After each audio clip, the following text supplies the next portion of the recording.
할렐루야. 오늘 이 찬양의 은혜만으로도 한 주간을 넉넉히 승리하며 사는 복이 우리 모두에게 임하기를 주님의 이름으로 축복합니다. 고맙습니다. 큰 은혜를 주셔서. 이번 주 토요일이면 민족의 고유 명절인 설날이죠.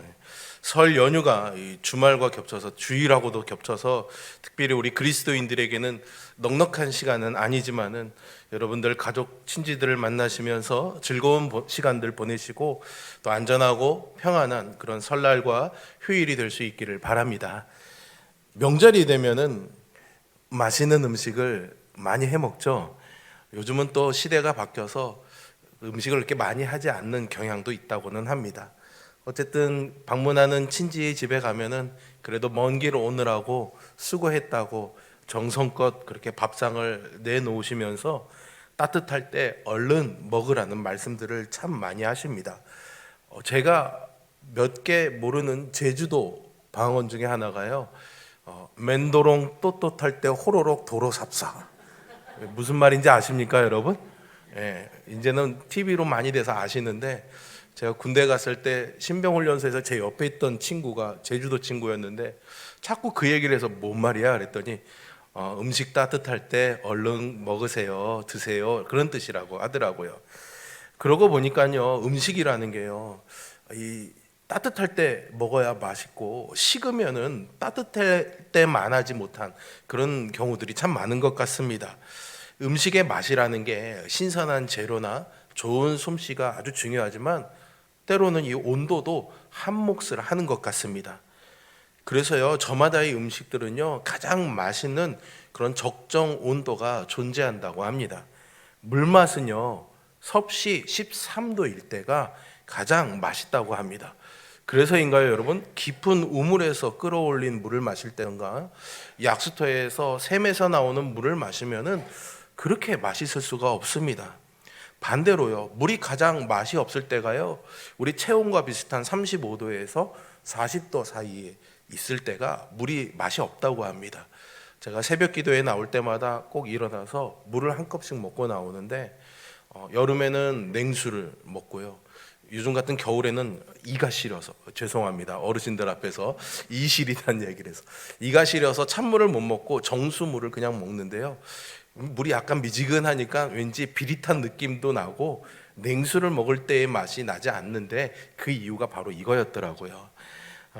수박과 같은 당이 많은 달콤한 과일들은 한 5도에서 10도 사이 정도에서 보통 느끼는 단맛보다 한 15% 정도 더 강한 단맛을 느낀다고 합니다. 그러고 보니까 여름에 이 계곡이나 냉장고에 넣어놨던 수박이 더 맛있었던 이유도 바로 그 온도 때문이었군요. 여러분, 우리 주일날 교회 오시면 우리 카페 토브에서 커피를 많이 드시지 않습니까? 이 커피에도요, 맛있는 온도가 있다고 합니다. 일반적으로 우리가 먹는 그런 원두 커피는 한 80도에서 85도 정도 사이에 있을 때 가장 맛있는 그런 상태가 되고요, 우유나 이런 걸 넣은 라떼 커피 같은 경우에는 한 60도에서 70도 사이에서 좋은 맛을 낸다고 합니다. 여러분, 우리의 인생도 마찬가지라는 생각이 듭니다. 살맛 난다라는 표현 있잖아요. 그런 말처럼 우리 인생에도요, 이 제 맛이 나는 온도가 있다는 생각이 듭니다. 그렇다면 이 삶을 가장 맛나게 살아나갈 수 있는 우리의 인생의 온도는 과연 몇 도일까요? 어린 자녀를 둔 가정이 한자리에 모여서 저녁 식사를 하고 있었답니다. 낮에 열심히 일하고 들어온 아빠가 엄마가 정성껏 끓여준 국을 한 사발 쭉 들이키면서 뭐라 그랬을까요? 맞습니다. 시원하다 그랬습니다. 이 말을 옆에서 듣고 있던 어린 아들이 시원해? 나도 한번. 그리고 그 국을 신나게 딱 들이켜 마셨습니다. 어떻게 됐을까요? 뜨거워 하면서 입천장이 다 돼버렸죠. 이 아이가 아빠한테 뭐라고 그랬을까요? 맞아요, 세상에 믿을 놈 하나도 없네. 설마 그랬겠습니까? 그러진 않았겠죠. 이렇게 말했을 것 같습니다. 아빠, 왜 거짓말해? 국물이 이렇게 뜨거운데 시원하다고 말하면 어떡해요? 후후 불어먹어도 잘 먹기 힘든 이 뜨거운 국을 먹으면서 아마 시원하다 말한 이 아빠의 말을 이 아이는 이해할 수 없었을 겁니다. 여러분들은 다 이해하시죠? 아빠가요, 이 아이에게 이렇게 말합니다. 얘야, 그건 네가 아직 어려서 그래. 너도 언젠가는 이 시원한 맛을 아는 어른이 될 거야. 아마도요, 이 아이가 자라가면서 인생의 쓴맛, 단맛을 경험한다 보면은 인생의 고단함을 풀어주는 이 시원한 국물 맛을 아는 어른이 되어 갈 것입니다. 어쩌면 우리의 인생의 살맛은 이렇게 뜨거운 국물에서 시원함을 느끼듯이 고단함이 있더라도 행복을 느끼는 데서 바로 제맛이 나는 것 아닐까요? 이것이 우리를 행복하게 하는 인생의 온도가 아닐까요? 이렇게 모든 인간의 주요 관심사는요, 행복입니다. 진정한 행복은 과연 무엇일까요? 저마다 행복한 삶에 대해서 많은 말을 합니다. 대부분의 사람들은 돈이나 명예나 권세와 같은 사람들이 부러워할 만한 것을 다른 사람보다 더 많이 가지는 것을 행복의 조건으로 여깁니다. 그런데 말이죠, 이런 행복에 대해서 다윗은요, 시편 37편 35절 36절에서요 이렇게 말합니다. 내가 악인의 큰 세력을 본즉 그 본래의 땅에 서 있는 나무의 잎이 무성함과 같으나 내가 지나갈 때는 그는 없어졌나니 내가 찾아도 발견하지 못하였도다. 아멘. 여기서 악인이라고 말하는 것은요, 그런 도덕적인 범죄자를 말하는 것이 아니라요, 성경적인 복음적인 입장에서 하나님을 떠나서 세상의 목적을 찾는 사람들을 악인이라고 표현하고 있습니다. 즉 세상의 즐거움과 행복만으로 인생을 행복하게 하려는 그런 목적을 세운 사람들을 말하고 있는 거죠. 이런 사람들이 가지는 행복에 대해서 다윗은 나뭇잎이 무성함과 같다 이렇게 표현하고 있습니다. 나무가 푸르러 보이고 풍성해서 그 푸르름이 영원할 것 같지만은 그 푸른 잎사귀는 금방 다 떨어져 버리고 앙상한 가지만 남게 될 것입니다. 세상의 행복이 잠시 잠깐이라는 비유적인 설명이죠. 그런데 오늘 본문을 보시면 29절에서 모세가 이스라엘이여 너는 행복한 사람이로다 라는 말을 하고 있습니다. 여러분, 이 본문은요, 이스라엘 백성들이 광야 생활을 다 마치고 이제 하나님이 허락하셔서 가나안에 들어가기 직전의 상황에서 모세는 자기가 죽을 것을 알고 있었기 때문에 이스라엘 백성들에게 마치 유언을 전하듯이 마지막 하나님의 메시지를 전하고 있는 부분에 가장 마지막 하이라이트 부분입니다. 그 가장 감정이 최고조로 고조된 절정의 순간에 모세는 이스라엘 백성들을 향해서 이스라엘이여 너희는 행복한 사람이구나 라고 말합니다. 광야 생활을 해왔던 이 고단한 삶을 살아왔던 이스라엘 백성들에게 왜 모세는 행복한 사람이라고 했던 것일까요? 오늘 우리는요, 이 본문의 말씀을 살펴보면서 왜 하나님을 믿는 성도가 행복해야 하고 왜 하나님이 주시는 행복이 세상의 행복보다 비교할 수 없는 행복임을 한번 살펴보려고 합니다. 그래서 설 명절을 맞이하면서 하나님이 주시는 행복으로 말미암아 우리 모두가 더 복된 시간을 가질 수 있기를 소망해 봅니다. 먼저요, 하나님이 도우시는 사람은 행복합니다. 여러분 이것을 믿으십니까? 그러면 같이 한번 저를 따라서 고백해 보겠습니다. 하나님이 도우시는 사람은 행복합니다. 네, 26절의 말씀이죠. 여수론이여 하나님 같은 이가 없도다. 그가 너를 도우시려고 하늘을 타고 궁창에서 위엄을 나타내시는도다 말씀합니다. 이 본문에 보시면 우리 귀에 익숙하지 않은 아주 독특한 단어가 하나 등장합니다. 바로 여수론이라는 단어인데요, 이 호칭이 무엇을 뜻하는지는 정확히 알 수는 없습니다. 성경에도 이 말이 4번이나 나오게 되는데요, 이 나온 말들을 미루어서 짐작해 보면은 아마 이 말 속에 하나님의 애정과 친밀함이 듬뿍 담겨져 있다는 것을 알 수가 있습니다.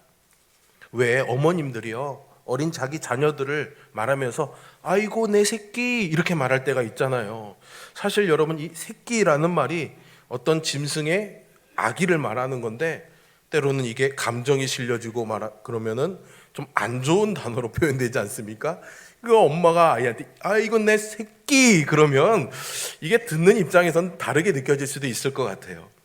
제가 어릴 때 저희는 이제 할아버지 할머니는 아버님 어릴 때 일찍 다 돌아가셨고 외할아버지도 일찍 돌아가셨고 저는 어릴 시절부터 외할머니 한 분밖에 없었어요. 그래서 외할머니가 너무너무 좋았어요. 외할머니 댁에 가면요, 우리 외할머니가 전라도 분이었는데 꼭 마당에서 버선발로 뛰어나오면서, 제가 첫 손주였거든요, 외손이지만 아이고 내 강아지 왔구나, 내 강아지 왔구나 맨날 그러셨어요. 그래서 저는 뒤돌아보면서 강아지가 없는데 여기 왜 나를 강아지라고 부르지? 그렇게 생각했던 적이 있었어요. 아마도 사랑의 표현이었겠죠. 그만큼 이쁘고 귀엽다라는 표현이었을 것입니다. 여수론도요 그런 표현입니다. 하나님께서 이스라엘 백성들을 보실 때 너무나 사랑스럽고 귀엽고 예뻐 보였던 겁니다.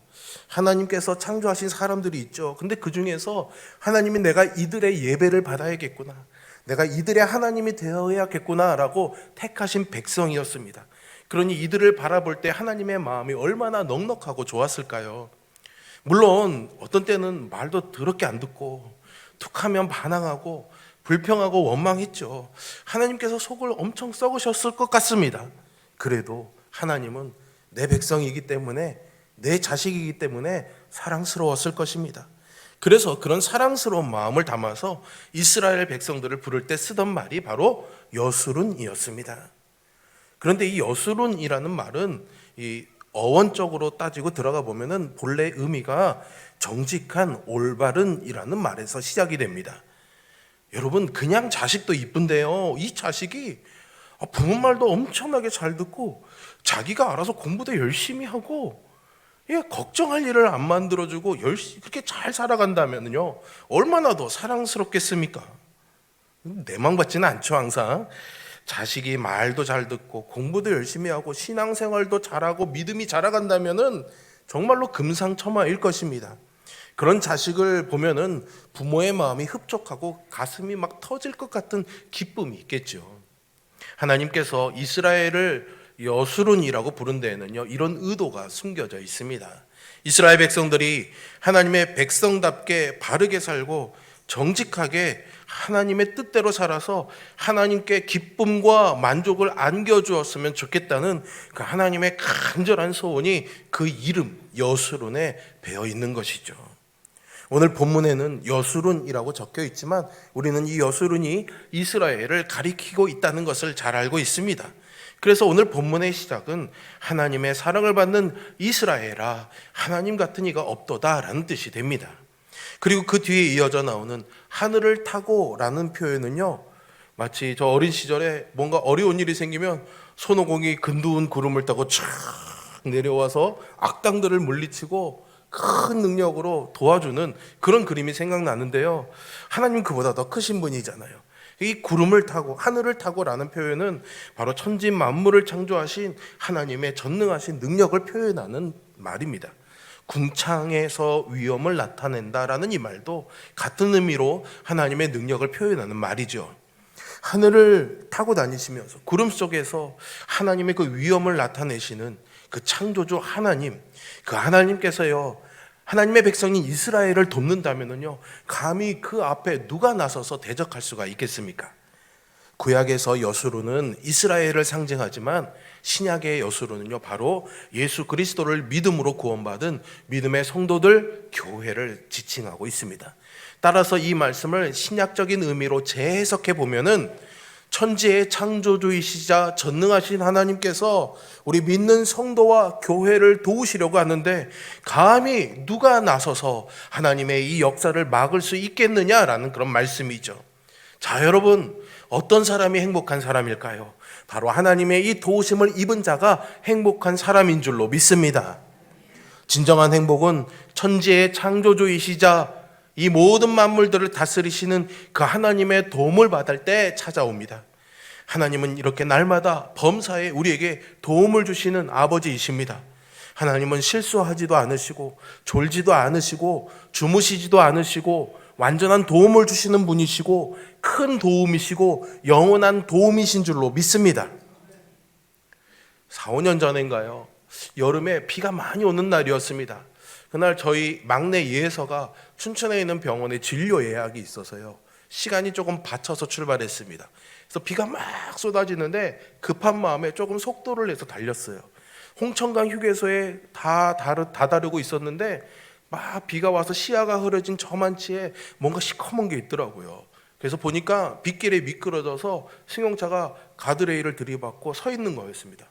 그래서 지나가려고 했는데 그 차에서 떨어진 범퍼가 제 앞에 길 앞에 딱 놓여져 있는 거예요. 깜짝 놀라서 이것을 피하면서 브레이크를 꽉 밟았습니다.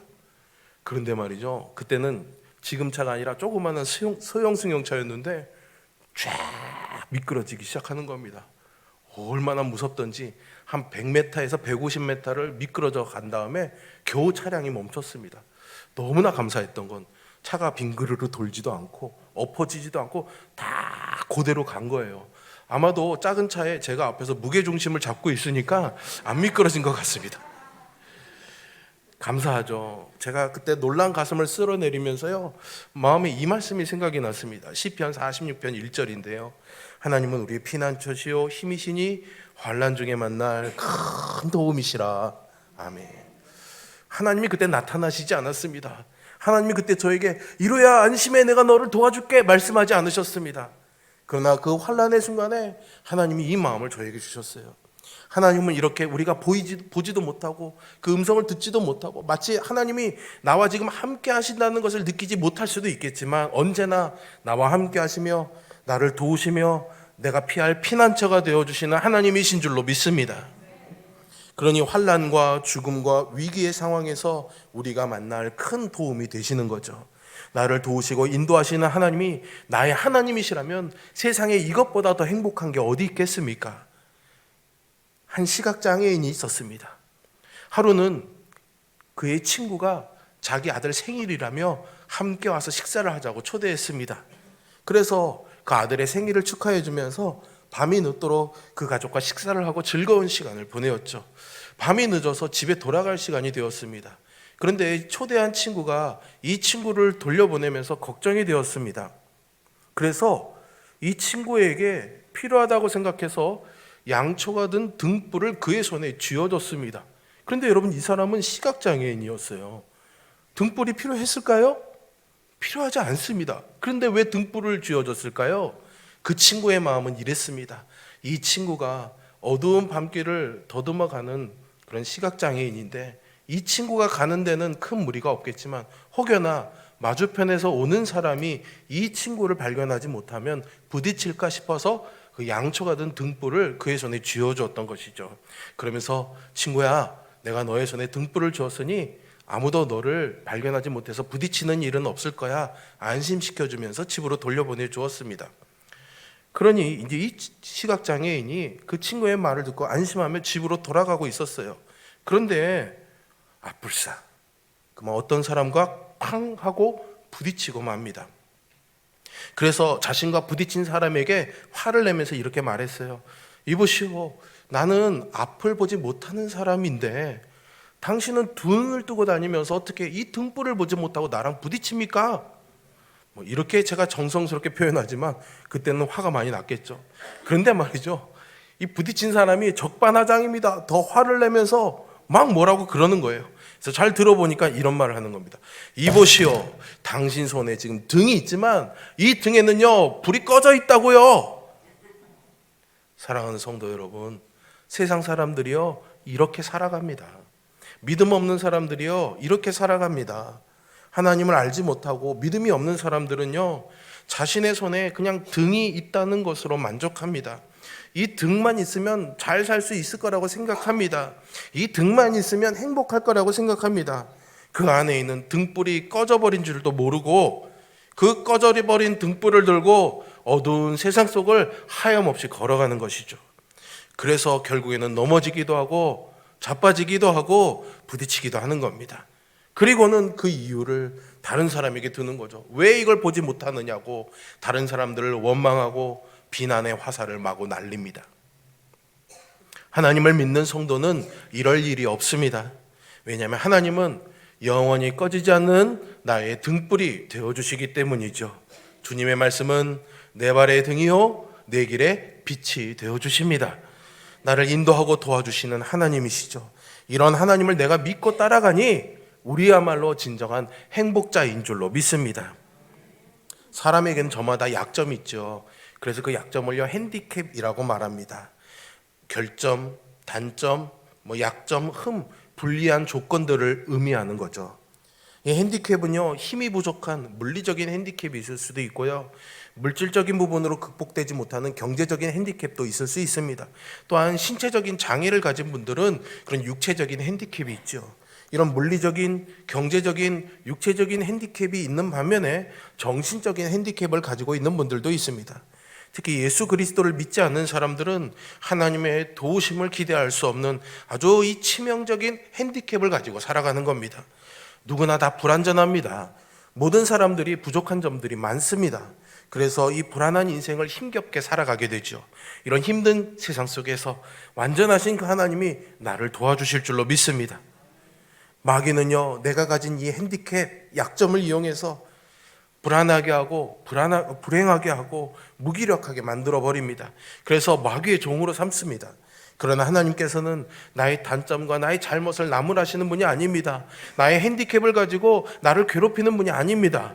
나처럼 약한 자를 오히려 강한 자로 높여주시는 아버지이십니다. 우리 모두가 이 도와주시는 하나님으로 인해 행복을 풍성하게 누릴 수 있기를 소망합니다. 하나님의 도우심으로 인해서 이 세상에서 가장 행복한 여수론으로 살아가는 우리 모두가 되기를 주님의 이름으로 축복합니다. 두 번째로, 하나님이 처소가 되는 사람은 행복합니다. 27절의 말씀인데요, 영원하신 하나님이 너의 처소가 되시니 그의 영원하신 팔이 내 아래에 있도다. 그가 내 앞에서 대적을 쫓으시며 멸하라 하시도다 말씀합니다. 앞부분에 나오는 영원하신 하나님이 너의 처소가 되신다는 말은 정말로 우리에게 위로가 되는, 소망이 되는 말씀입니다. 우리 한글 성경에는 그냥 처소라고 표현되어 있지만요, 원어적인 의미는 피난처, 안식처라는 의미가 있습니다. 피난처가 되어주시는 하나님이 보여주시는 행동이 27절에 두 가지로 표현되는데요, 먼저는 하나님의 영원하신 팔이 내 아래에 있도다라고 말씀합니다. 혹시 여러분 지진을 직접 경험해 보신 분이 여기 계십니까? 누가 경험해 보셨습니까? 막 흔들리는 거 경험해 보셨어요? 아, 그렇군요. 한번 그 생생한 경험을 여기서 듣고 싶은데 시간이 없어서. 근데 우리가 TV를 통해서 보면 알지만, 얼마 전에 일본에 지진이 있었지만 이 밑이 흔들리면서 지진이 오면은 엄청난 그런 피해와 위험한 상황이 발생하게 되죠. 그런데 말이죠, 그 발에 땅이 흔들리는 그 위기의 상황 속에서 내가 그 흔들리는 땅에서 발을 뗄 수 있도록 받쳐주는 무언가가 있다면은 얼마나 그 위기 속에서 안전함과 안락함을 누릴 수 있겠습니까? 바로 하나님의 팔이 그렇게 우리를 받쳐주신다라는 말입니다. 두 번째 표현은요, 내 앞에서 내 대적을 쫓아내고 멸하신다는 표현입니다. 피난처 되신 하나님께서 내 원수를 물리쳐 주시고 내 고민과 걱정을 해결해 주시는 해결자가 되어 주실 줄로 믿습니다. 그래서 하나님을 믿는 성도들은 비록 어려운 상황에 처한다고 하더라도 낙심해서는 안 됩니다. 세파가 밀려와서 내 온몸을 세차게 몰아붙여도 주저앉아 인생을 포기해서는 안 됩니다. 이스라엘 백성들이 비록 이 광야 생활을 해오고 있지만 하나님께서 광야에서 그들과 함께 하셨고 그들의 피난처가 되어 주셨기에 그들은 오늘 모세가 말한 것처럼 행복한 사람들이었습니다. 우리도 힘든 순간에 하나님께서 우리의 처소, 우리의 피난처가 되어 주신다면 우리야말로 참된 행복자인 줄로 믿습니다. 결국 모세가 아무리 이 이스라엘 백성들을 향해서 너희는 행복하구나 라고 말한다고 할지라도요, 이 말을 믿음으로 받아들이지 못하면 도대체 뭐가 행복하냐고 라고 이 말을 받아들이기가 어려울 겁니다. 유명한 기독교 작가이면서 목사님인 존 비비어라는 분이 있습니다. 밥을 비비자는 의미가 아닙니다. 웃어주셔야 되는데, 하여튼 존 비비어라는 아주 유명한 작가가 있어요. 이분이 쓴 광야에서라는 책이 있습니다. 이 책에서 그는 이런 고백을 합니다. 아주 힘든 그런 시험에 들게 되었을 때 이 목사님의 주변에 있는 모든 환경들이 너무나 어렵게 느껴졌고 그런 것들을 위해서 기도하기는 했는데 하나님께서 이 기도에 응답하시지도 않고 오히려 이 기도와 반대가 되는 상황들이 자꾸만 생기는 겁니다. 그런데 어느 날 그 환경 속에 아무것도 바뀌지 않는 이 어려움 속에 있을 때, 심지어는 하나님이 함께 하신다는 느낌이 들지 않을 때 여전히 그때에도 하나님이 나와 함께 하시구나라는 것을 깨닫게 되었다고 해요. 그 순간 보이지 않던 것들이 보이기 시작했습니다. 그가 지금까지 누려야 했지만 누리지 못한 행복들이었죠. 그가 살아가고 있는 집, 그의 정원에 있는 나무들, 또 사랑스러운 아내와 자녀들. 깨닫기 전에는 그런 그의 눈에 보이는 환경들이 좋지 않아 불행하다고 생각했지만 깨달은 후에는 정반대로 행복한 사람이 되게 된 겁니다. 사랑하는 성도 여러분, 모세가 기록한 대로 이스라엘 사람들은 참으로 행복한 사람들이었습니다. 그들이 비록 척박하고 살기 어려운 광야라는 환경 가운데 있었지만 하나님이 그들과 함께 하시고 그들을 돕고 계셨기 때문입니다. 하나님께서 그들을 구름 기둥, 불 기둥으로 인도하시고 보호하셨습니다. 만나와 메추라기로 그들을 굶지 않게 하셨고요. 광야에서 때로는 물이 부족함을 느낄 때도 있었지만 가축이나 그들 중에 어느 누구도 물이 없어서 죽은 사람은 없었습니다. 그리고 40년을 광야에서 살았지만 그들이 입고 있던 옷들이 기적적으로 멀쩡했고 오랫동안 걸어도 발이 멀쩡했습니다. 이스라엘 백성들은 이와 같이 모세의 말대로 하나님 때문에 행복한 삶을 살았던 행복한 사람들이었죠. 성도는요, 환경과 상황에 따라 좌우되는 존재가 아닙니다. 그리스도인이라는 존재 자체 때문에 행복할 수 있는 사람입니다. 예전에 이런 말이 있었습니다. 월요일은 원래 행복한 날, 화요일은 화가 나도 기쁜 날, 수요일은 수도 없이 웃는 날, 목요일은 목청 높여 노래하고, 금요일은 금세 좋고 또 좋은 날, 토요일은 기쁨이 톡톡 튀는 날, 주일은 주님과 함께 즐기는 날. 이런 날이 여러분들의 일주일이 될 수 있기를 축복합니다. 주님이 함께 하시기 때문에, 하나님이 함께 하시기 때문에 이것이 우리의 삶이 되기를 소망합니다. 여러분, 그런 마음으로 오늘 본문의 29절을 이제 마지막으로 같이 한번 읽어보겠습니다. 함께 있습니다. 이스라엘이여, 너는 행복한 사람이로다. 여호와의 구원을 너같이 얻은 백성이 누구냐? 그는 너를 돕는 방패시오 내 영광의 칼이시로다. 내 대적이 내게 복종하리니 내가 그들의 높은 곳을 밟으리로다. 아멘. 여러분, 우리의 환경은요 언제나 바뀝니다. 우리의 상황은 언제나 늘 그대로 있지는 않습니다. 우리의 바람대로 되어지지도 않습니다. 하지만 하나님은 영원하십니다. 하나님 변하지 않으십니다. 하나님의 은혜도 우리에게 늘 성실합니다. 상황은 일시적이고 순간적이지만 이 모든 것들은 또한 다 지나가는 것임을 기억하시기 바랍니다. 그러니 예수 안에서 우리의 믿음이 한결같아야 됩니다. 그래서 우리도 이 말씀처럼 이스라엘이여 너는 행복한 사람이구나 라고 고백하게 되어야 할 줄로 믿습니다. 이루야 너는 행복한 사람이구나. 여러분들의 이름을 넣어서 시작. 아멘. 광야 같은 이 세상을 살아가지만 우리와 함께 하시고 도우시는 이 하나님을 믿고 의지함으로 여기는 우리 모두가 참으로 행복한 하나님의 여수론으로 살아갈 수 있기를 주님의 이름으로 축복합니다. 기도하겠습니다.